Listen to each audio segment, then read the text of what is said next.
O Ministério da Saúde vai começar na semana que vem uma pesquisa em Maceió e outras 18 cidades para investigar a queda no número de crianças vacinadas pelo SUS no período de 2017 a 2020. A repórter Gisele Vasconcelos traz mais informações para a gente. Gisele. Isso mesmo. Bom dia, Gilvan, Sofia e todos que estão nos assistindo. A pesquisa será realizada aqui em Maceió, em mais 18 capitais e no Distrito Federal. Sobre esse assunto, a gente vai conversar agora com a Rosário Marques, que é coordenadora da pesquisa vacinal do Ministério da Saúde. Rosário, que pesquisa é essa? Como que ela será realizada? Bom dia. A cobertura vacinal é uma pesquisa, um inquérito que nós vamos fazer para descobrir o porquê a cobertura vacinal está caindo em todo o país. Ela vai ser realizada presencialmente com nossos entrevistadores devidamente identificados e protegidos. Me diga uma coisa, está caindo o número de pais que estão dando vacina aos filhos desde quando? Desde 2015, a cobertura vacinal nas crianças nascidas em 2017 tem caído bastante, né? E por isso está sendo feita essa pesquisa. E aí o objetivo é descobrir o que está acontecendo? Isso, é descobrir se decidiram não dar a vacina e qual o motivo, ou se migraram para outra fonte de vacinação. E como que vai ser essa pesquisa? Ela inicia quando? Ela inicia a partir de segunda-feira, com os nossos entrevistadores, que estarão devidamente identificados com as camisetas, tem escrito entrevistador, e ao lado um número para que a população possa entrar em contato, é o 136. Também estarão identificados com crachá e número do CPF deles. E aí vai ser aqui na capital, né? Em todos os bairros, como que vai ser isso? Não, é feita uma amostragem, então serão feitas em alguns bairros, né, alguns setores. E eu queria só fazer um apelo para a população que recebesse os nossos entrevistadores. Eles estarão de máscara, estarão de face shield, que é aquela máscara acrílica, estarão com camisetas, com luvas, e nós estamos tomando todo o cuidado possível para proteger não só os nossos entrevistadores, mas a população alvo da nossa entrevista. Ela será realizada aqui e em outros estados. Foi uma determinação do Ministério da Saúde? Isso, o Ministério da Saúde encomendou essa pesquisa para que tivesse um diagnóstico, né, do porquê está caindo a cobertura vacinal e em parceria com a SAIS, que é a empresa que vai executar a pesquisa CNPq. E até quando vai? Bom, a gente tem a previsão de começar a durar aproximadamente um mês. Mas como a gente tem festas de fim de ano, é possível que se estenda mais um pouco, mas a previsão é um mês. Rosário, quem é o público-alvo? O público-alvo são crianças nascidas em 2017, portanto com 3 anos. É de 2017 apenas ou 2017 em diante? 2017 apenas. Ok, a gente agradece por essas informações. Obrigada. Então é isso. A pesquisa ela inicia na próxima segunda-feira. Quem tiver dúvida pode ligar para o 136. Eu volto com vocês no estúdio. Obrigado, Gisele. Olha, quem quiser mais informações sobre a pesquisa, é só ligar para o 0800 025 0174. E olha, nós mostramos aqui no Bom Dia Alagoas essa semana que foram instaladas cancelas para impedir o acesso na avenida principal do Mutange, que fica naquela região afetada pelas rachaduras. Essas cancelas começam a funcionar amanhã e o repórter Raj Torres está lá no local ao vivo com a gente e traz mais informações. Raj, conta pra gente, a partir de amanhã não pode passar pessoas, não pode passar carros por aí? Explica. Então, Sofia, as cancelas foram instaladas, né, justamente porque as pessoas não estavam respeitando os bloqueios que foram feitos aqui, né, na Avenida Major Cícero de Góes Monteiro, né, ao longo da avenida, os bloqueios que foram feitos com manilhas, justamente porque essa área, né, oferece risco de afundamento. A partir de amanhã, o tráfego aqui nessa região vai ficar, sim, limitado. Como vocês podem ver, o Carlos vai mostrar agora, são essas cancelas aí na cor amarela que foram instaladas, uma aqui no início da avenida, né, no bairro do Mutange, e outra lá no Bebedouro, ali depois da Praça Lucena Maranhão. apenas veículos oficiais, né, que precisem trafegar na região e veículos em serviço da Braskem é que vão poder circular aqui no local. O controle de acesso está restrito a uma área aí de cerca de 1.700 metros, né, que compreende o trecho da Avenida Major Cícero, entre a Casa da Saúde Miguel Couto e o cruzamento da linha férrea do VLT no Bom Parto. Esse bloqueio ele não vai afetar a circulação da população na Avenida General Hermes e na ladeira Ulisses Bandeira, na Gruta do Padre. O bloqueio ele está sendo feito já que não há mais pessoas, né, aqui morando na região e não há nenhum comércio funcionando no local. Lembrando que equipes, né, da Braskem também estão entregando, fazendo um trabalho educativo aqui na região com a entrega de panfletos. Agentes da SMTT e também da Guarda Municipal estão dando esse suporte para os agentes sociais da Braskem nessa mobilização. A SMTT também orienta, né, que as pessoas continuem seguindo o fluxo que já foi feito, né, durante a interdição aqui das vias. É muito importante que as pessoas realmente respeitem, porque é um perigo, né? Essas vias aqui realmente estão deterioradas, com muitas crateras e oferecem risco aí para muitas pessoas. Eu volto com vocês aí no estúdio. Rádio, obrigada pelas informações, trazendo detalhes ao vivo sobre esse bloqueio, né? Sobre esse fechamento desses portões, dessas cancelas que vai acontecer amanhã.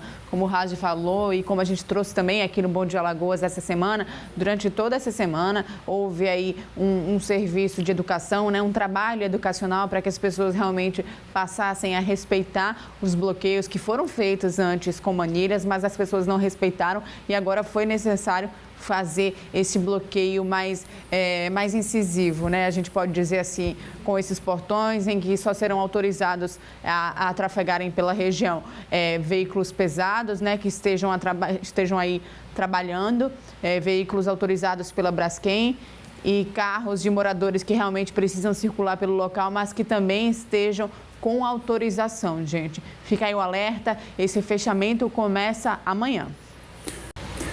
Olha, no dia 19 de novembro desse ano, a Agência Nacional de Saúde Suplementar determinou que os planos de saúde deveriam reajustar os valores de 2020 de forma diluída em 12 meses. Dividiu aí durante um ano, né? A partir de janeiro do ano que vem. O órgão havia determinado em agosto a suspensão das correções de valores pagos pelos beneficiários por 120 dias, em virtude da pandemia do novo coronavírus. Vamos conversar agora com o advogado Juliano Pessoa, presidente da Comissão Estadual de Direito Médico e da Saúde da OAB aqui em Alagoas, para saber mais, ter orientações em relação a isso, principalmente para você que é consumidor, para você que é cliente, né? Bom dia, muito obrigado pela sua presença aqui com a gente. Juliano, se o aumento cobrado pelo plano ele for desproporcional, for além daquilo que a pessoa perceba que está sendo abusivo, a quem esse usuário deve recorrer? Bom dia mais uma vez. Bom dia, Gilvan. Bom dia, Sofia. Bom dia a todos que nos assistem. Na realidade, a Agência Nacional de Saúde Suplementar trouxe de forma muito taxativa como é que isso deverá acontecer na prática, né? Para que a gente explique aqui para os beneficiários como é que isso se dará a partir de janeiro de 2021. A operadora terá que parcelar isto em 12 parcelas iguais e sucessivas, tá? E a agência exigiu alguns requisitos nesse parcelamento no sentido de informar de forma muito clara aos consumidores, aos beneficiários. Por exemplo, o boleto deste beneficiário virá constando a mensalidade que ele está pagando atualmente, referente ao mês atual, e separadamente terá que vir a informação atinente a esse aumento relativo a 2020, bem como o número da parcela que ele está pagando, ou seja, em janeiro 1 de 12, em fevereiro 2 de 12 e assim de forma subsequente. Muita dúvida surgiu se o beneficiário poderia pagar isto em quantidade menor de parcelas, tá? Pode acontecer isto se assim desejar o beneficiário. Isso não pode acontecer de forma compulsória, obrigatória. Bem como também poderá se pagar em uma quantidade maior de parcelas se as partes assim entenderem, né? Se a operadora e o seu beneficiário fizeram algum tipo de acordo, de tratativa que chegue a esse consenso. Porém, se não houver nenhum tipo de negociação para mais ou para menos, o que valerá na prática é a regra que foi definida e preconizada pela Agência Nacional de Saúde Suplementar, ou seja, parcelamento de diluição em 12 meses iguais e sucessivos. Então, é desta forma que irá acontecer.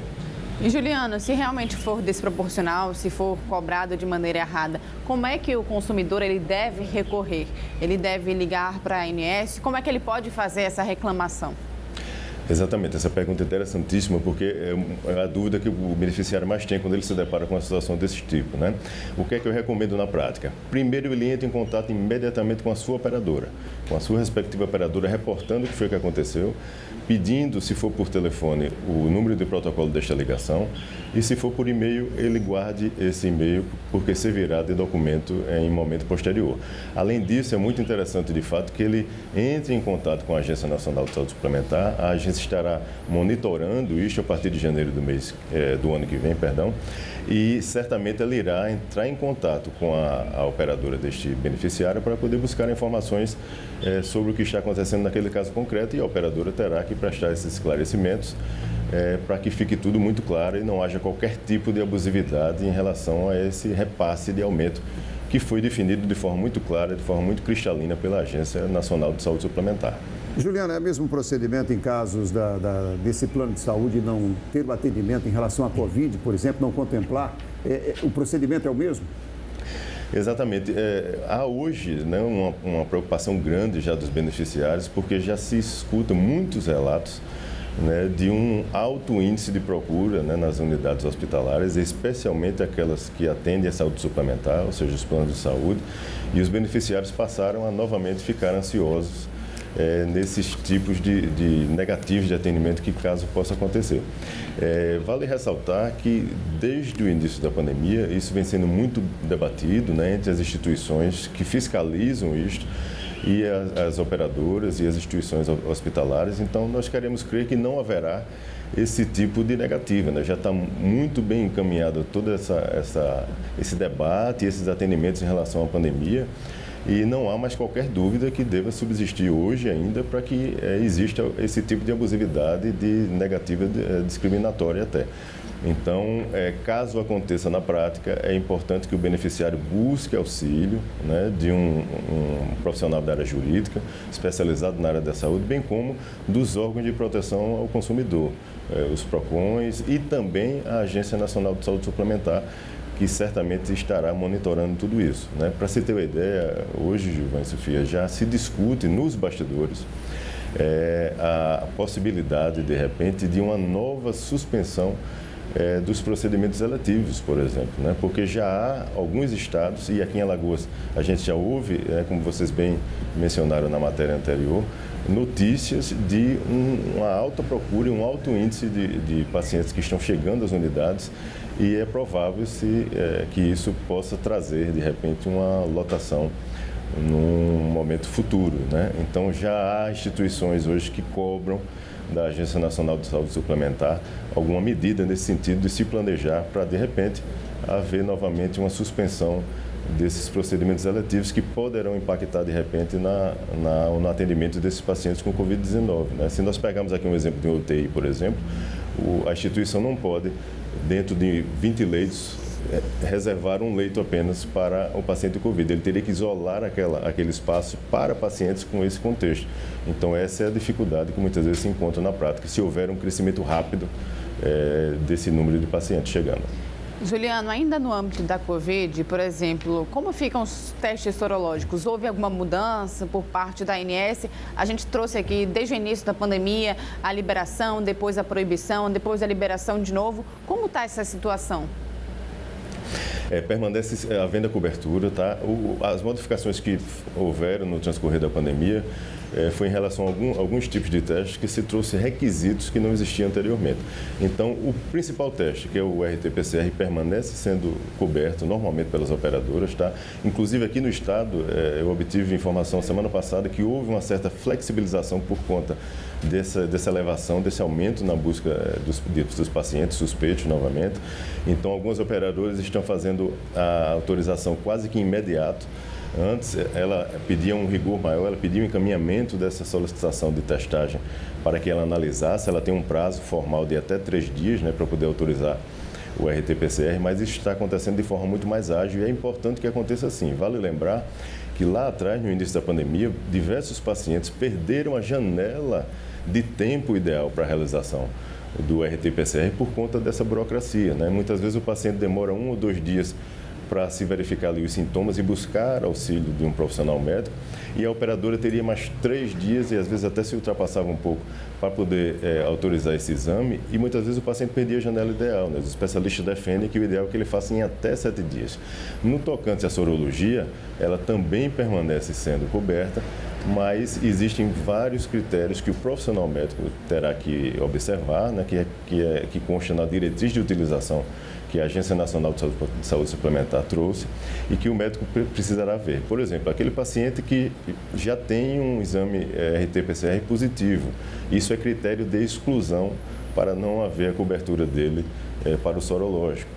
O paciente que fez um RT-PCR recente, com menos de 1 semana, também é outro critério de exclusão. Então, tudo isso precisa ser verificado pelo profissional médico que atender este paciente, e também é importante que o profissional, no momento da prescrição, no momento de preencher a requisição, ele fundamente isto, né? A gente vem vendo na prática muitas negativas acontecendo, especialmente para o sorológico, por conta da ausência desses critérios que precisam estar muito claros, e o profissional médico precisa trazer essas informações, né? Dado o tempo que esse paciente está com a sintomatologia, no caso da sorologia precisa ser mais de 8 dias, os sintomas necessitam ser descritos para que a operadora analise e aí faça a autorização ou não. Então é importante deixar essa mensagem aqui para os profissionais. Juliano, uma última pergunta. Alguns estados, como o Rio de Janeiro, já suspenderam os atendimentos eletivos. Algumas instituições privadas aqui em Alagoas já suspenderam a questão das cirurgias. Existe um receio muito grande da população em relação a isso, a esse atendimento. O que preconiza hoje a ANS em relação a isso, para acalmar essas pessoas que estão necessitando muitas vezes desse atendimento? Olha só, João, como você me ressaltou, se houve esta suspensão, ela foi por hora espontânea, tá? A Agência Nacional de Saúde Suplementar ainda não se debruçou sobre essa temática, no sentido de ter um posicionamento formal, como houve lá atrás, no transcorrer da pandemia, né? Mais para o início, onde a ANS trouxe essa determinação e os operadores tiveram que suspender, de fato, esse tipo de procedimento. Vários estados, como você bem ressalta, já começam a cobrar isto, porque em estados como o Rio de Janeiro, por exemplo, já suportam uma lotação nas unidades hospitalares. Então, eles já clamam por essa suspensão para que não se comprometa o atendimento desses pacientes que estão chegando em grande número.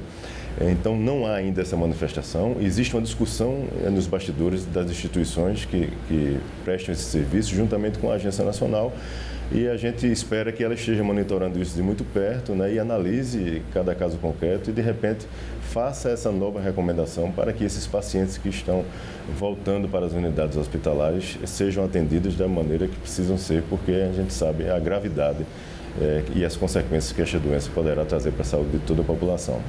Juliano, aqui pelo menos em Alagoas, você, como está trabalhando na área, né, tem observado um aumento das reclamações, um aumento nos casos que vão, por exemplo, à Justiça em relação aos planos de saúde, junto à ANS? Como está a situação? Eu diria que houve um amadurecimento maior, né? Eu acho que todo mundo foi aprendendo, né, com o decorrer da pandemia, e as próprias operadoras, como eu falei, existe um lado positivo, né, que eu acabei de mencionar aqui em relação ao RT-PCR, que já houve uma flexibilização e uma agilidade na aprovação, e é preciso que a gente reconheça isto, mas às vezes a gente se depara com outros procedimentos que são necessários quando o paciente é atendido e que aí sim, muitas vezes, infelizmente, se encontra algum tipo de barreira, né? O importante é que o paciente, caso ocorra isso, ele busque a ajuda de um profissional que está habituado a lidar com isso para verificar se há, de fato, alguma negativa ali, algum posicionamento abusivo, né, e para que se busque a solução deste caso. E caso assim não aconteça, que as medidas, se for o caso até judiciais, sejam empreendidas para que a operadora cumpra com o seu dever, né? Mas nós queremos acreditar que depois de todo esse tempo, com a pandemia em curso, as operadoras têm total ciência da sua responsabilidade e certamente irão atender da maneira correta a população e os beneficiários para que o serviço seja prestado a contento, como deve ser e como versa o contrato que foi celebrado. Mais uma vez, muito obrigado, viu, Juliano, pela sua presença aqui, trazendo orientações, explicando essa situação em relação à saúde. Muito obrigado, viu? Bom dia. Eu que agradeço, bom dia para vocês. Um abraço. Obrigada, Juliano. Até a próxima. Até a próxima. Vamos às fotos, né? As fotos que nos mandaram aí pelo 994-030740. A primeira foto aqui é do Davi Rodrigues, da Praia da Sereia. Olha aí, foto da Praia da Sereia amanhecendo. Carlos Eduardo de Coruripe também mandou um registro para a gente do dia logo cedo. Olha o Pelé de São Miguel dos Campos. Pelé mandou essa foto aqui, olha aí, a foto de São Miguel. Obrigado, Pelé. A Selma Pereira, de Arapiraca, sua cidade, Gilvan. Um abraço para ela, que está sempre aqui participando do Bom Dia Alagoas e mandando registros belíssimos. Fotão aí. Foto também agora da Helenilda Cavalcante, de Junqueiro. Obrigado, Helenilda. Bruno Gama, da Caça Torta, mandou essa foto para a gente também, do marzão ao fundo. Bem legal. Muito legal. Rosinha Medeiros, Jacaré dos Homens. Olha aí, Jacaré dos Homens. Um abraço para todos, muito obrigado. E a Isabel Carvalho mandou um registro lá das dunas de Marapé. Você conhece? Não São cheguei lindas, a conhecer. lindas, vale a pena conhecer. Lindas, lindas, belo passeio. Ricardo Petrauskas, é isso, de Delmiro Gouveia, mandou essa foto aqui.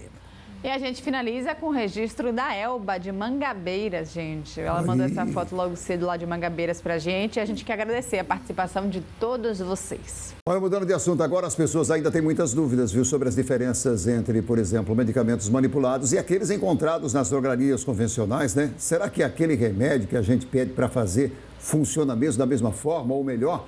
São muitos mitos e verdades, viu? E para tirar todas essas dúvidas, principalmente nesse período que a população tem ido mais às farmácias, né? O Douglas Lopes está com o farmacêutico aqui ao vivo. Tem gente que acha que é mais natural, não é isso, né? Isso procede, Douglas? Olha, Gilvan, tem dúvida para tudo que é gosto, né? E a gente convidou justamente ao vivo, aqui no Bom Dia Alagoas, o farmacêutico bioquímico Tadeu Barbosa, para tirar nossas dúvidas. Tadeu, tem muito mito, tem muita verdade. O que é mito, o que é verdade dos remédios manipulados, a gente vai saber agora. A gente fala, ele tem menos substância química que o que vende lá na farmácia. Outros já falam, não, ele é mais em conta. Eu não gosto de manipulado por isso, por aquilo. Então vamos lá. Tadeu, bom dia, bem-vindo. O que é o remédio manipulado, hein? Bom dia, Douglas, bom dia a todos. Olha, é o seguinte, eu acho que a grande verdade da história do medicamento manipulado ou medicamento magistral é a adequação de dose. É o medicamento customizado ou personalizado. Então, a farmácia magistral, ela existe, ou farmácia de manipulação, para a gente sempre adequar a dose de acordo com a necessidade do indivíduo. Então, o remédio que você vai fazer, ele exatamente, que você vai manipular, ele tem lá o que foi prescrito pelo médico, em sua dosagem certinha. Exatamente, exatamente. Você tem um medicamento industrializado, que é um medicamento concentração X, produto Y. E no manipulado não, o prescritor, seja ele médico, nutricionista, veterinário, dentista, ele vê qual a substância, qual a concentração, e todas as substâncias que a gente trabalha na farmácia de manipulação são as mesmas substâncias da indústria, só que sempre com doses, com quantidades adequadas a uma necessidade individual. É um remédio personalizado. Personalizado, exatamente isso. Dá para se manipular qualquer medicamento? Olha, qualquer medicamento, eu não posso falar que qualquer medicamento. Às vezes você tem uma substância que está já no mercado, mas ela tem uma patente de uma determinada indústria. Mas quando esse insumo, esse fármaco, passa a estar disponível no mercado, então a farmácia magistral adquire o insumo para fazer naquela necessidade do paciente. E muita gente fala, a farmácia de manipulação é muito indicada para pessoas alérgicas, justamente por essa história da personalização, né? Ou com intolerância a conservantes, corantes, glúten, lactose, é isso mesmo? Exatamente. Você veja, às vezes você tem um medicamento no mercado que o recipiente, que é a substância que coloca dentro da cápsula para fazer aquele tamanho determinado da cápsula, muitas vezes tem lactose. O médico, ele bem preocupado com o paciente, que aquele paciente não pode usar lactose, ele encaminha para a manipulação e adverte lá, paciente com intolerância à lactose. Então, a gente faz a adequação utilizando os recipientes adequados, que esse medicamento haja no paciente, mas sem utilizar tipo lactose, o glúten e outras substâncias. O caso que você falou de um paciente alérgico, às vezes você tem um hidratante com todos os produtos da indústria, mas aquele hidratante não vai ter o corante, não vai ter o perfume que desencadeia uma alergia naquele paciente. É mais caro? É mais barato? Olha, não existe essa definição de ser mais caro ou mais barato. Na verdade, nós da farmácia de manipulação até temos muito mais trabalho para personalizar um medicamento, o que seria justo até ser mais caro. Mas normalmente a gente termina tendo um medicamento muito mais barato pela facilidade de acesso ao produto. Todo medicamento manipulado, para ser manipulado, ele precisa de receita médica, daquela orientação? Depende do produto. Se, de acordo com a resolução da Anvisa, as exigências do Ministério da Saúde, a gente tem as classificações de medicamento. Medicamento com prescrição, medicamento sem prescrição. Então, dependendo da resolução da legislação como um todo, então a gente atende com a prescrição ou não. E dependendo do tipo de prescrição, você tem prescrição de controle especial, prescrição comum, são diversas prescrições. Tudo isso está bem claro na legislação farmacêutica. Faz o mesmo efeito eu comprando o medicamento na drogaria, na farmácia, ouvindo a uma farmácia de manipulação comprar aquele remédio, manipular aquele remédio. Eu tenho a garantia de que ele fará o mesmo efeito? O mesmo efeito, sem dúvida, porque ali você tem a substância. Inclusive, é obrigatório de toda farmácia de manipulação, quando vai adquirir os produtos, especificar o produto que necessita e, ao receber o produto, ele passa por um controle de qualidade para ver se é aquele produto que você necessita para poder atender uma prescrição. Tadeu, qual é o profissional que trabalha na manipulação desses medicamentos, hein? O profissional-chave é o farmacêutico. Ele é formado, tem graduação em farmácia. Agora, além do farmacêutico, dentro do estabelecimento, ele conta com o auxílio com a atividade dos técnicos de farmácia, auxiliares de farmácia e outros profissionais do atendimento, da administração e todos mais, né? Inclusive os jornalistas que muitas vezes estão com a gente para poder informar o paciente, divulgar o que é um medicamento manipulado. Isso é super importante. A gente vive uma pandemia desde março, né? O Brasil e o mundo, né, falam da pandemia. Como é que tem sido para vocês esse momento? Tem muita gente buscando remédio. Que remédio eles querem essa manipulação? Olha, a busca é muito grande, né? A gente não pode falar que a pandemia baixou o movimento da farmácia, pelo contrário. A gente tem tido um aumento muito constante deste movimento. Então, assim, desde a busca de medicamentos que não resolvem hoje a situação da Covid, e a gente sabe disso, mas muitas substâncias que são importantes, como as vitaminas, os minerais, os aminoácidos, que têm melhorado muito o sistema imunológico dos pacientes. Você fala, fortalecimento da imunidade seria o carro-chefe nesse momento que as pessoas estão buscando. Eu acho que nesse momento é isso, é ter equilíbrio emocional, é fortalecer com todos esses nutrientes, atividade física, alimentação adequada, hidratação e aguardar essa vacina que a gente tanto espera.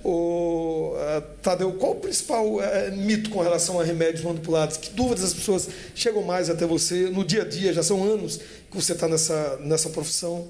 O mito é que muitas vezes alguém generaliza, acha que tudo que está na farmácia de manipulação é um produto natural. E não é, a gente tem muita coisa natural na farmácia. São fitoterápicos. Exatamente, os fitoterápicos. Você tem a homeopatia, que é uma alternativa interessante. Agora, existem também as substâncias que a indústria oferece. Então, assim, é super amplo de tudo, né? Um floral, uma homeopatia, o fitoterápico, que é maravilhoso, que é uma terapia utilizando plantas.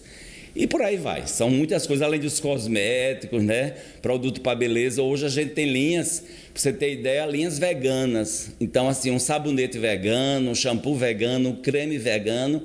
Ele é super importante hoje, que a farmácia adequa à sua necessidade. Então, valeu. Tadeu, muito obrigado, bom dia. Nada, estamos à disposição. Boa sexta-feira e bom trabalho. E saúde para todos. Seu dia está só começando e o nosso está aqui na luta. Um abraço. Obrigado, né? Um abraço. Valeu, Sofia, Gilvan. Segue o bom dia. Deu para tirar um montão de dúvidas, né? Eu tirei um bocado aqui. Espero ter contribuído com vocês também aí no estúdio e em casa. A gente volta já. Muito legal. Bom dia, Douglas. E olha, há um mês o SUS não está oferecendo o teste de genotipagem para pacientes com AIDS e hepatites. E esse exame é fundamental para avaliar como o vírus está agindo no organismo e assim, é claro, definir quais das medicações mais adequadas. Isso tem atrasado o diagnóstico e o tratamento de muita gente. Esse portador de HIV descobriu a doença há 20 anos. De lá para cá, vive em constante tratamento. No ano 2000, né, trabalhava numa cozinha privada E fiquei sabendo porque eu estava com muito fraco, o rosto inchando, e a empresa pediu que fizesse um exame médico para saber o que eu tinha. No exame bateu a sífilis. Da sífilis me contaram que também eu era soro positivo. Eu estava muito debilitada, com as taxas muito baixas, né? Então eu precisava fazer a testagem para saber qual era a medicação que eu ia ter que começar a tomar, porque tinha que tratar a sífilis e tinha que controlar o vírus do HIV. Um dos exames periódicos é a genotipagem, que avalia o quadro evolutivo do HIV e hepatites virais. Mas desde que o exame foi suspenso pelo Ministério da Saúde, ele está sem saber como o vírus HIV está agindo no corpo. Já era para me ter feito. Eu ainda não fui porque eu sei que eu ainda estou bem. Mas, independente de estar bem ou não, tem que estar sempre sendo avaliado pelo meu infectologista, pela equipe médica, para saber como é que estão as minhas cargas, né? Questão de carga viral. Por enquanto, a genotipagem está disponível apenas para crianças com menos de 12 anos e gestantes que vivem com HIV e AIDS. Profissionais de saúde receberam orientação no que se refere aos pacientes com hepatites virais. Com relação às hepatites, realmente esse exame de genotipagem ele era fundamental para o início do tratamento, mas o próprio Ministério da Saúde já emitiu uma nota técnica orientando aos profissionais como conduzir o tratamento das pessoas sem que haja um prejuízo do início do tratamento. O contrato com a empresa que realizava o exame de genotipagem venceu no mês passado. O Ministério da Saúde informou que o novo processo licitatório foi iniciado, mas ainda não há resultado. A expectativa é que o retorno do exame seja apenas em janeiro. Mas quanto antes, melhor, já que para esse infectologista, a falta da avaliação genética do paciente soropositivo pode prejudicar o tratamento. Tem uma implicação muito importante, por quê? Porque a colocação dos novos esquemas antirretrovirais será feita de forma às cegas, né, tá? Nós não vamos saber, muitas vezes, se aquele tratamento realmente vai funcionar. O que aconteceria se estivéssemos com o exame de genotipagem na mão.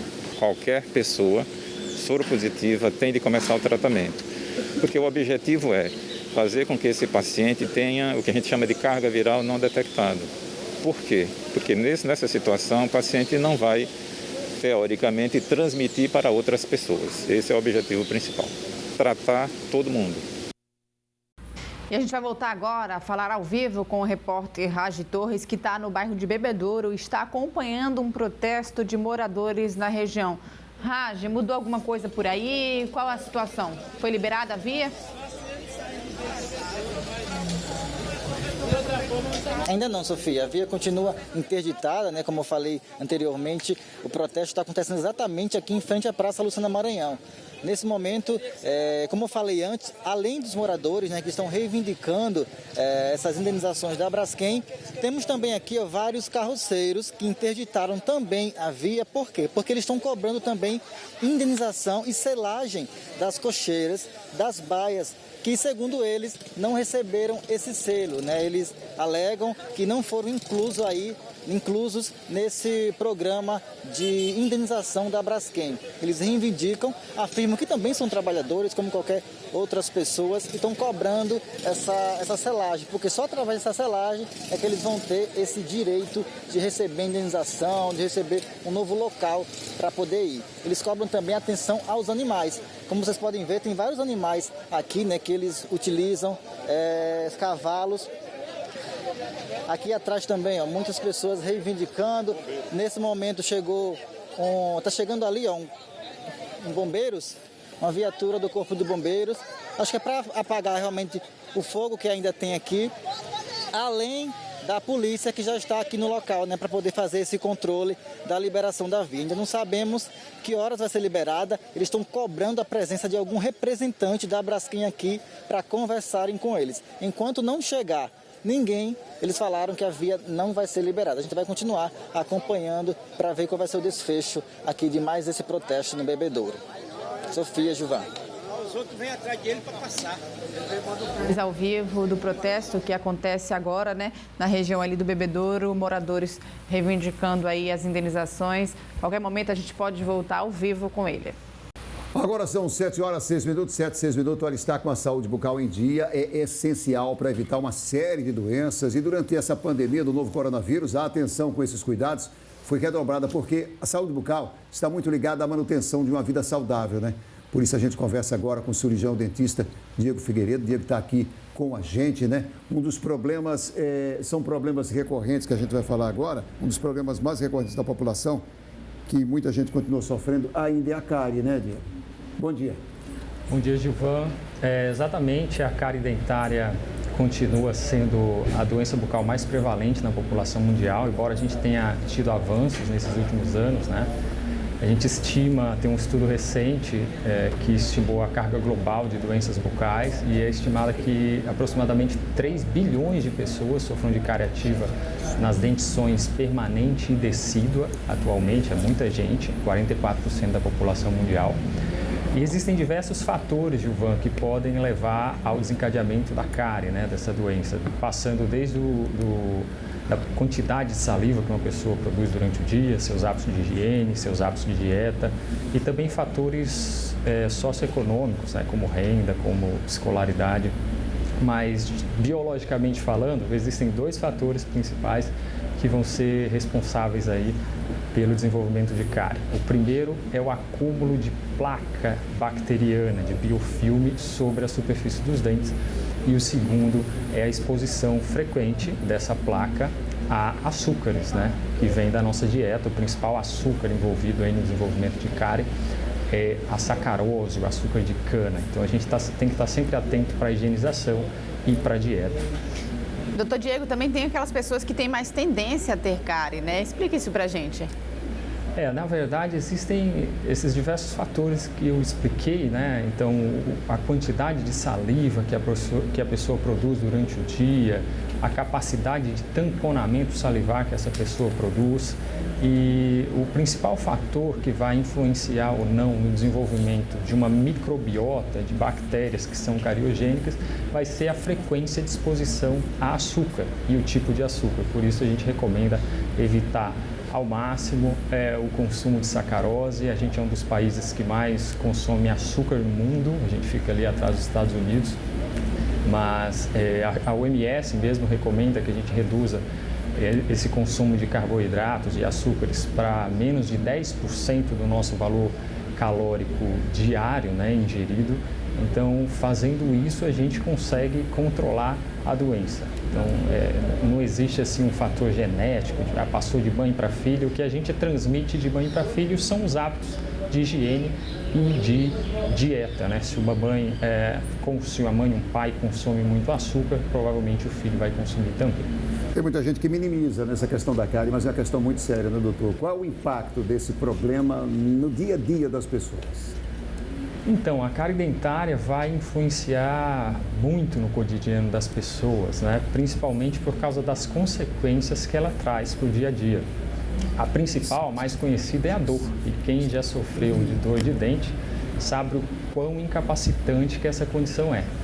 Mas, além disso, a gente tem a consequência máxima da cárie dentária, que seria a perda do dente. E, aliado a tudo isso, a gente tem ali a perda de função, né? Um paciente que tem cárie ou que perdeu um dente por cárie, ele tem mais dificuldade para mastigar alimentos, por exemplo. Para falar, na fonação é importante que a gente tenha os dentes para produzir alguns sons. E também nas nossas relações interpessoais, né? Imagine o quão difícil é para uma pessoa que tem cárie na dentição anterior, né, que é mais estético, ou que perdeu algum dente, de se inserir no mercado de trabalho, de se relacionar com outras pessoas, um namorado, uma namorada, uma criança que perde dente muito cedo, como é difícil para ela se relacionar na escola com outras crianças. Então, existe todo esse contexto que pode influenciar na qualidade de vida das pessoas. E quais as estratégias, doutor, que as pessoas podem ter para prevenir esse tipo de problema ou até para eliminar, né, qualquer tipo de cárie no dia a dia? Bem, Sofia, excelente pergunta. Como eu disse no começo, cárie é ocasionada pelo acúmulo dessa placa bacteriana, desse filme bacteriano e da exposição dele frequente a açúcares da nossa dieta. Então, qualquer estratégia de prevenção tem que passar por uma melhor higiene bucal e pelo controle da dieta. Como é que eu impeço ou reduzo o número de bactérias que vão se aderir aos dentes? Fazendo a remoção contínua através da escovação diária, pelo menos 2 vezes por dia. E a gente faz isso com creme dental, que tem partículas de abrasivo que vão ajudar a desorganizar esse filme bacteriano, mas que tem também um componente essencial que é o fluoreto. Então, quando for comprar creme dental, leia sempre lá a instrução para ver se tem fluoreto ou não, e é importante que tenha pelo menos 1000 ppm de flúor. Essa é a recomendação de órgãos internacionais para que o creme dental apresente algum efeito anticárie.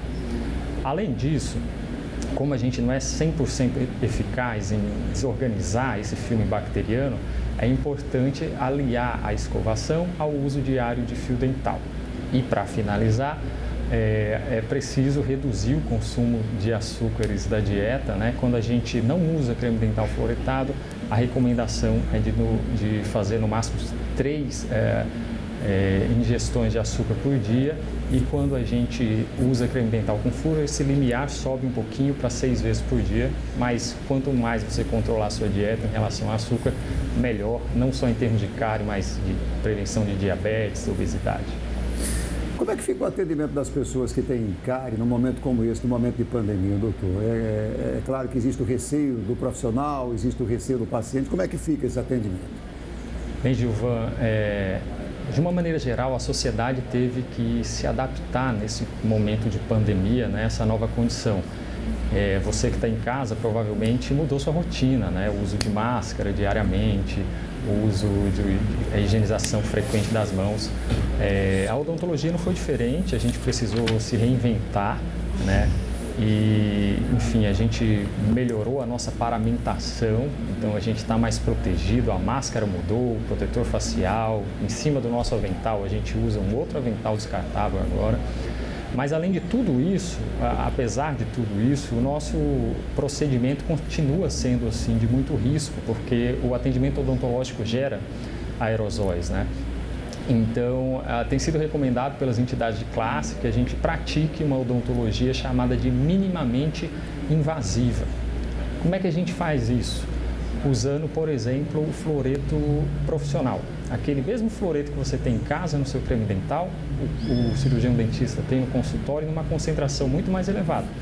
E quando a gente usa ele, a gente consegue paralisar as lesões de cárie e até reverter aquelas pré-existentes.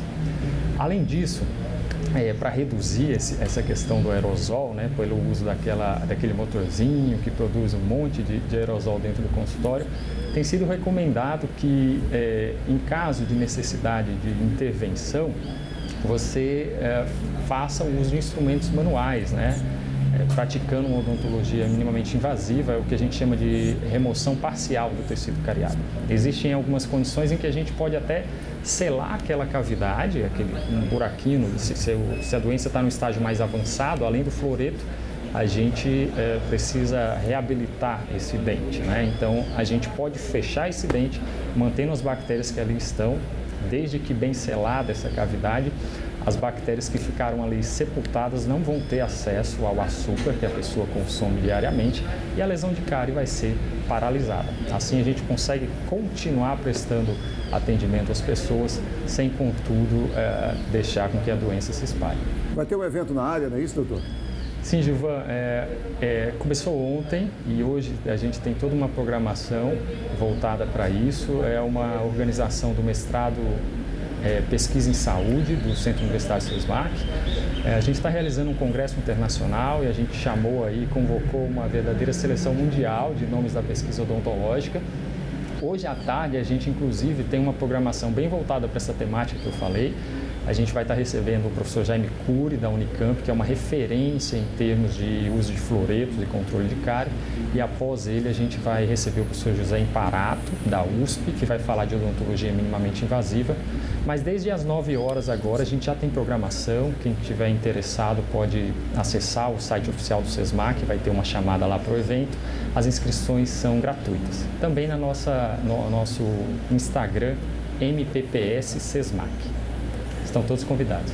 A gente quer agradecer a sua presença, doutor. Bom dia, viu? Muito obrigado. Eu que agradeço. Bom dia. Bom dia. Obrigada, doutor Diego. E olha, entre as decorações de Natal existem os tradicionais presépios que retratam o momento do nascimento de Jesus, criado aí por São Francisco de Assis há muitos anos atrás.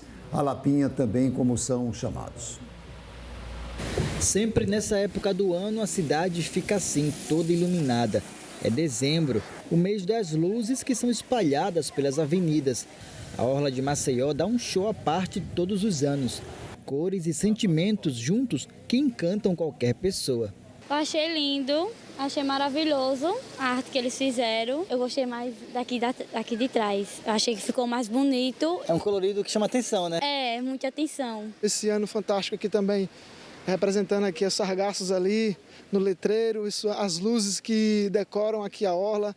Particularmente acho fantástico, né? Para a gente ter essa orla maravilhosa, não só pelos coqueiros, né, que encantam, não só durante o dia, mas também agora durante a noite. E as cores dão um toque especial e deixa mais lindo ainda. Dezembro também é a época da montagem dos presépios ou lapinhas, como são chamados por algumas pessoas.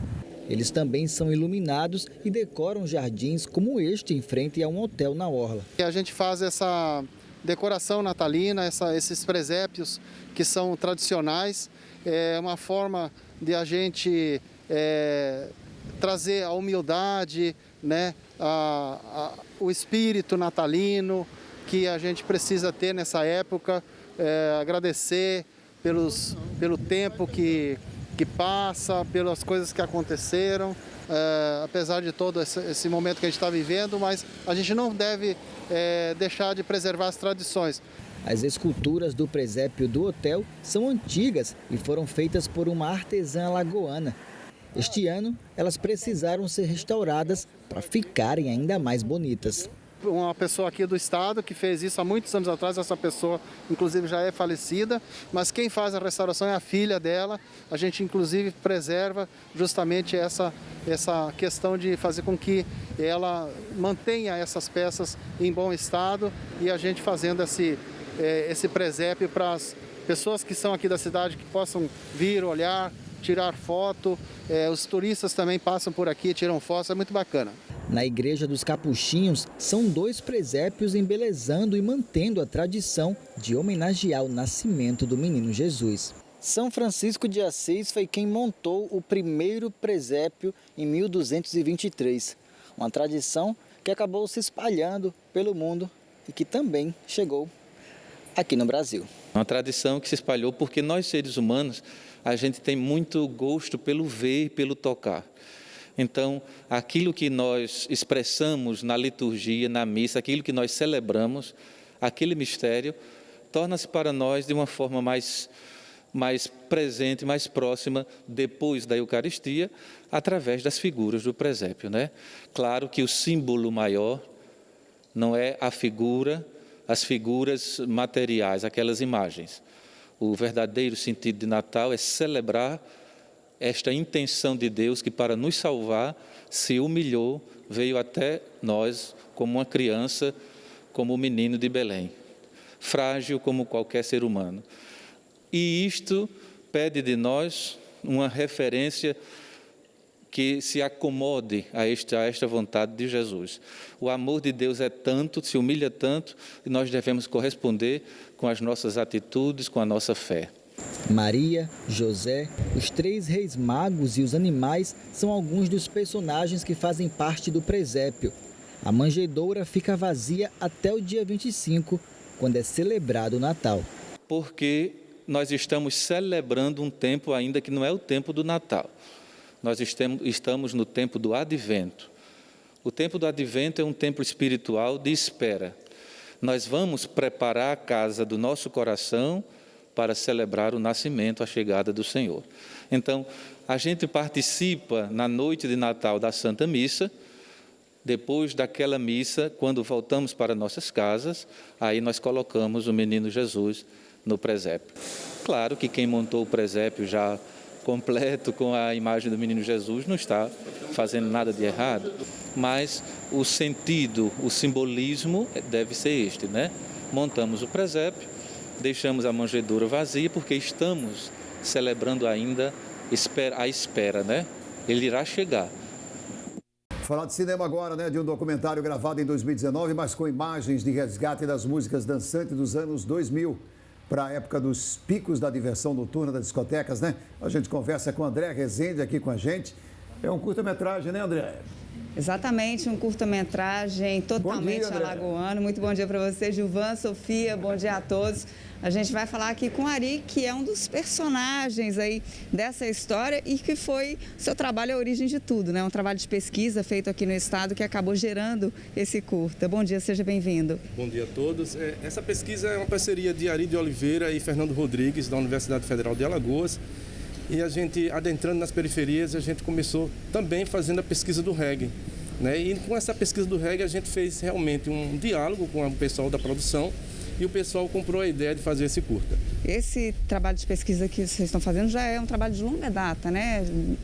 Tem um bom tempo já de estudos. Já são mais de 6 anos de pesquisa, né? Onde a gente fazia periferia e onde a gente chegava na periferia tinha um reggae, então deu condições de a gente pegar alguns personagens e pegar os melhores personagens, mas assim, alguns que estavam chamando a atenção no cenário do reggae. Você, inclusive, é a personagem desse filme, né? Como é que esses personagens são retratados? Como que funciona? Eu sou um cara contemplado, né? Assim, ativista negro, pesquisador, e que não estou aqui só para falar sobre o reggae, segmento musical, mas sim com a questão de uma historicidade de cada pessoa, né? Que teve encontros e desencontros. A gente sabe que o reggae passa muitas mensagens, né? A música ela pode levar muitas mensagens. Também isso tudo está abordado dentro do estudo, dentro do filme? Está abordado. Fica um pouco diferente do pessoal jamaicano, né? Algumas pessoas acham que está vivendo na Jamaica, mas aqui é Alagoas. O reggae ele se contempla por conta de ser um segmento negro. Então Alagoas faz muito bem esse reggae porque tem vibrações, tem Nação Palmares, tem disc jockeys e colecionadores de vinil que fazem esse processo musical, mas a gente tem que deixar a Jamaica para lá, que é um segmento que iniciou todo o processo mundial, e viver essa aqui. Então, assim, dá para contemplar. Tá certo. Muito obrigada pela sua participação. Obrigado, Ari, que é personagem, né, que foi a origem de tudo esse trabalho de estudo, de pesquisa que ele fez. E a gente vai conversar agora com a Flávia, que é a diretora do curta, né? Como é que foi transformar esse trabalho de pesquisa, Flávia, em curta, né? Um curta que é, de certa forma, documental também. Seja bem-vinda. Então, bom dia a todos. A partir do momento que a gente conheceu a pesquisa do Ari e do Fernando e assistindo as entrevistas dos personagens, eu acabei me apaixonando por eles e entendi que a gente poderia fazer um filme sobre essas pessoas. Então, o que conecta essas pessoas é o reggae, mas a gente vai um pouquinho mais a fundo na história de cada um, na história, na memória, nos sentimentos.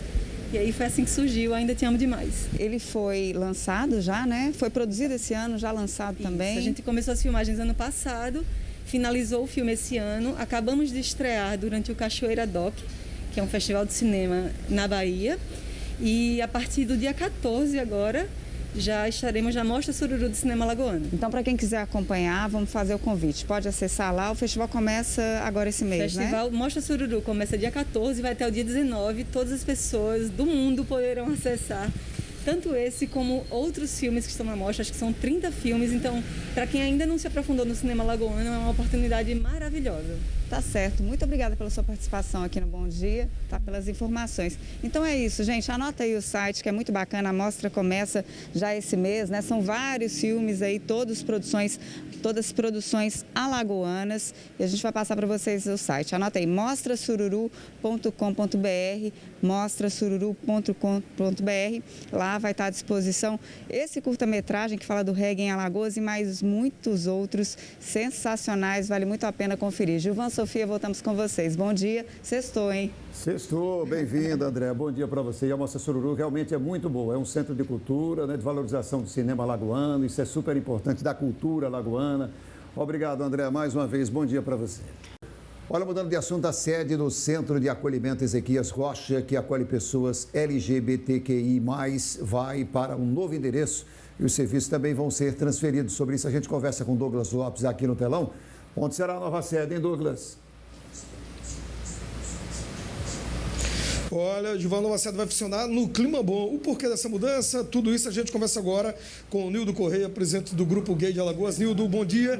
A mudança acontece por quê? O que é que aconteceu? Infelizmente, por se tratar de um espaço que estava muito deteriorado, esse aqui próximo a Sinimbu, ficou inviável para a gente a questão da reforma. 2, que pensando na importância de trabalhar melhor o acolhimento, não só físico, mas o social, resolvemos levar o Centro de Acolhimento Ezequias Rocha Rego, que será inaugurado no próximo dia 5 de janeiro, para o bairro do Clima Bom, por se tratar de uma área periférica e principalmente onde existe uma população alvo-chave nossa, que é a população LGBTQI, mais situação de vulnerabilidade. A mudança, antes a gente veio aqui, você veio, pediu apoio, ajuda para tentar reformar, o Centro de Acolhimento ficar, né, o mais humano possível. Muita gente ajudou. E quem ajudou dessa vez vai poder ajudar de novo? Como é que vocês estão entrando em contato com essas pessoas? Com certeza. Primeiro, as doações que foi feita em material de construção para a reforma do espaço, alguns nós estamos utilizando nesse novo espaço e outros que não irá precisar, contactando as pessoas que doaram e dando como opção receber a doação de volta ou então autorizar para que a gente possa utilizar essa porta, essa janela para fazer troca por outro material. De outro material que seja necessário. Então, as pessoas que quiserem doar agora material, como é que se diz? Móvel de escritório residencial, material de limpeza, higiene, escritório, cama, mesa e banho e outras formas que possa ser doada, contactar através do telefone WhatsApp 99644-1004. 99644-1004 e saber de que forma melhor poder doar. Não importa o tamanho da doação, acho que importa de coração e poder somar nessa luta. E é uma missão difícil de vocês. É um centro de acolhimento, vai ser uma casa de passagem, é um abrigo temporário para esse público e que precisa realmente da ajuda de todos nós, né? Com certeza. Conseguimos, através dessas mobilizações, montar hoje uma rede de mais de 100 profissionais. São professores, voluntários? Psicólogos, todos voluntários, professores, médicos, psicólogos, advogados, assistente social, entre mais diversas áreas que vão estar ajudando no acolhimento social através de assessoria jurídica, psicológica, atendimento médico, odontológico, cursos profissionalizantes, aulas de línguas, entre outros. Mas que para isso nós precisamos da sua ajuda através da doação para que a gente possa dar uma estrutura mínima para esses profissionais poderem executar e também dar o melhor em conforto em relação à questão dos acolhidos. Nildo, quem pode buscar o centro de acolhimento, essa ajuda, quem pode buscar esse amparo lá com vocês? Toda a população LGBTQI+, em situação de vulnerabilidade, famílias vítimas dessa violência que infelizmente não só afeta a população LGBT, mas também amigos, familiares, principalmente familiares que tiveram seus filhos a vida ceifada. Então o centro estará lá não só para acolher a população LGBTQI+, mas pessoas que indiretamente também foram vítimas da LGBTfobia. Quem quiser ajudar, liga nesse telefone que você falou? Com certeza, para o 99644-1004, aceitamos doações de mobília, material de limpeza, higiene, escritório. Estamos fazendo uma campanha agora para o final de ano, arrecadação de roupas e sapato, quem tiver também que puder usar, alimento não perecível também e outras formas de doar, ligar para o 99644-1004. Nildo, a gente sai um pouquinho da casa de acolhimento e fala da violência. A gente tem 3 casos de assassinato de homossexuais em curto espaço de tempo. O último foi agora, no Benedito Bentes, na segunda-feira. Como é que o Grupo Gay de Alagoas acompanha essa história? Infelizmente é uma situação meio complicada. Na verdade, no intervalo em menos de uma semana, em 3 dias, na verdade, entre sábado e segunda-feira foram assassinados 3 LGBT aqui. Um em Jacaré dos Homens e 2 na capital. Somando 19 assassinatos só esse ano. Ano passado foram 9, ou seja, esse ano mais que o dobro dos números, como é que se diz, registrados do ano passado, né? Infelizmente, são mais de 400 denúncias de agressões físicas e morais.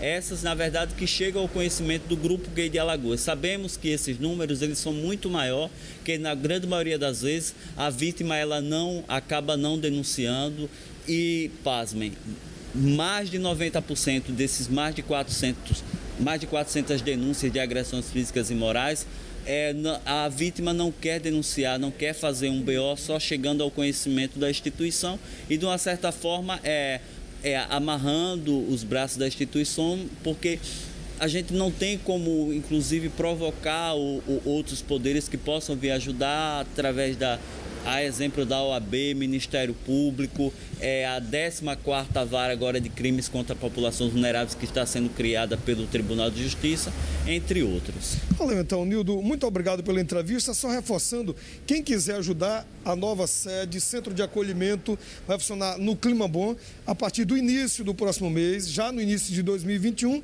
E gostaria que você repetisse o telefone, porque, como o Nildo falou, qualquer ajuda e toda ajuda será muito bem-vinda, né? Com certeza. O Centro de Acolhimento Ezequias Rocha Rego estará situado no bairro do Clima Bom, né? E está precisando de doações, material de limpeza, higiene, alimentos não perecíveis, cama, mesa e banho, mobília de diversas formas. Quem quiser ajudar, puder contribuir através do 99644-1004. 99644-1004. Valeu, Nildo. Muito obrigado. Bom dia, bom trabalho, hein? Obrigado. É luta. Isso. Segue o Bom Dia, Gilvan, Sofia. A gente volta já. Ok, Douglas. E o futebol feminino cada vez mais vem ganhando espaço no cotidiano.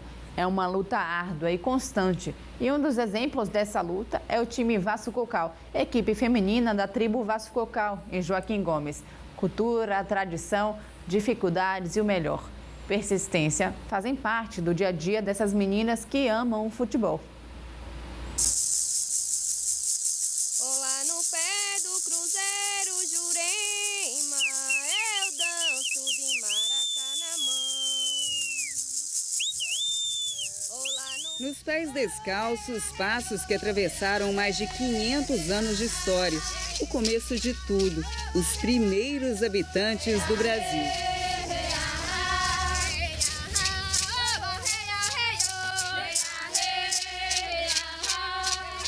A tribo Vasco Cocal fica no município de Joaquim Gomes, no interior de Alagoas. O nome significa grandeza dos coqueirais, de um povo que luta para manter viva a cultura. Nas pinturas, nos adereços, nos cantos sagrados, também chamados de toré.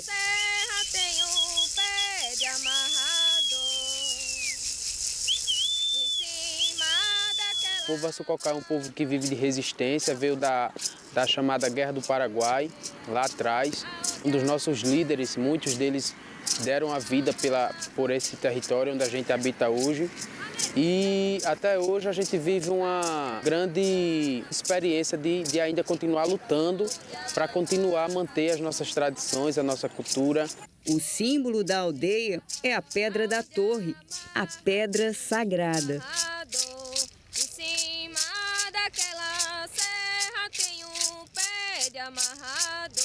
No meio da aldeia, um campo.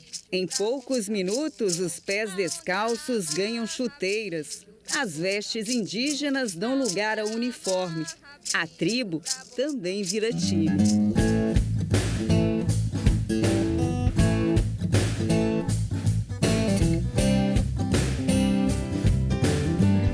Um time de futebol formado só por mulheres, com direito a craque com nome de rei.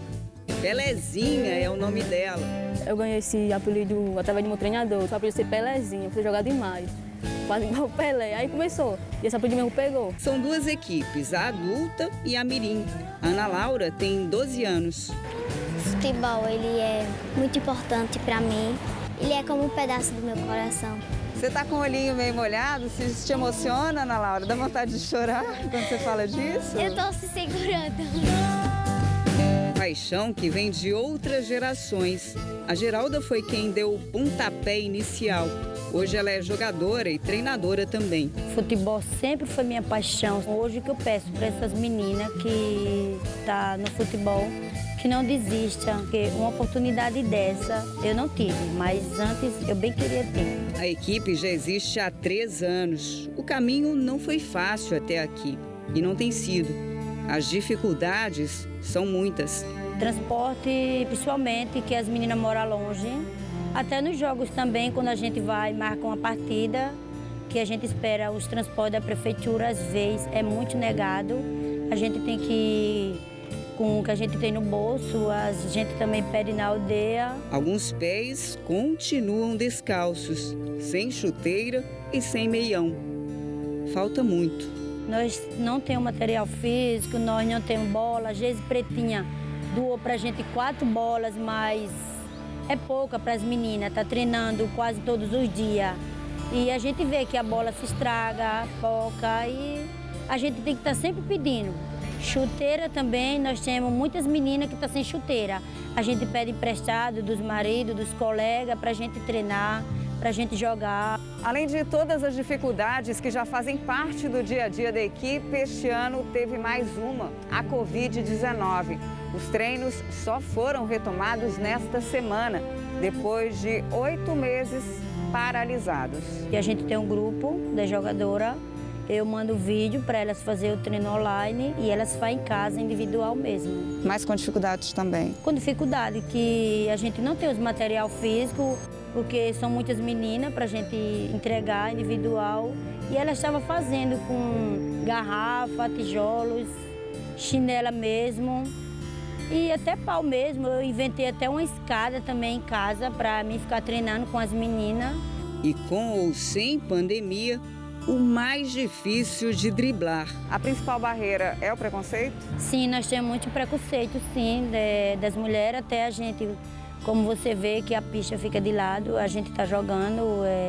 Tem até umas amigas da gente, os carreteiros, que passam falando: ah, isso é hora das meninas, isso é hora dessas mulheres tá fazendo uma coisa, lavando prato, lavando roupa. Mas eu sempre fico falando para as meninas: não liga, deixa quem quiser falar, que fale. Que meu pai não gostou. Às vezes eu ficava triste, ia para dentro de casa, ficava chorando. Ele falou bem assim: eu não quero você jogando com um menino, que você não é homem. E outro, só ver você treinando, você vai apanhar. E começou a falar um monte de coisa brava. Aí eu disse: o que é que tem para eu jogar com ele? Aí ele disse: você não pode, você é mulher. O futebol feminino continua derrubando barreiras. Por mais pedras que apareçam no caminho, na tribo, a pedra é sagrada, símbolo de força e resistência. Assim elas seguem como rochas, guiadas por uma palavra. Yatoa significa persistir.